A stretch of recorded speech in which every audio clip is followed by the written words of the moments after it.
Jacob Zuma has just arrived here. We know that there's a number of other organizations, mainly from South Africa, who represent the foreign nationals, but we know also from the African diaspora. We're speaking to a gentleman from the Nigerian Union just a few minutes ago. So we do know that a number of these organizations heeded the call to come here and be part of a solution seeking, really. You'll know that President Jacob Zuma has been meeting a number of nationals, foreign nationals from around the African diaspora. Last week, you'll remember, Elvis, that he went to one of the camps in Durban to chat to the foreign nationals. There were other locals as well who were there, of course, to listen to the president. And he was appealing to them for calm, and he was saying not every South African, in fact, majority of South Africans are not xenophobic. The minority that is xenophobic, we all appalled at what is happening in the country. But he was saying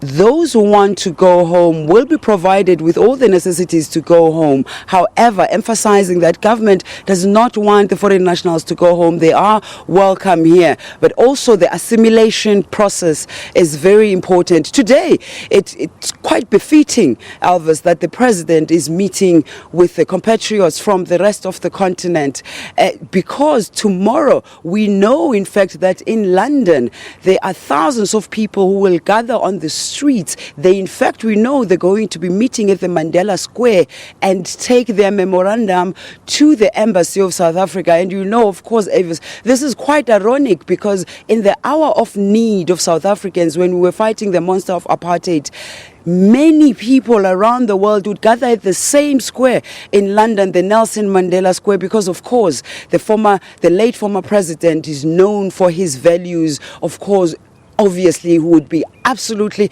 anti-xenophobic. So it's quite ironic that they would gather there again to take the memorandum to the embassy, this time against the same government that they fought for in the 90s. One would describe that as very, very ironic, Elvis. So tomorrow, we know that's what will be happening in London. We know also around the continent, and in fact, in particular, in South Africa, there are lots of marches that are taking place because people are saying, not in our name. This will not happen in our name. On our way here, in fact, Elvis, to this meeting with the president and the organizations that are representing foreign nationals, we met with some young pupils who had lined the streets of Parktown, from the Parktown High School, Parktown Primary, and other high schools around that area, who were holding up placards and asking motorists who were passing by to say hoot and tell everybody who cares to listen around South Africa, around Africa, around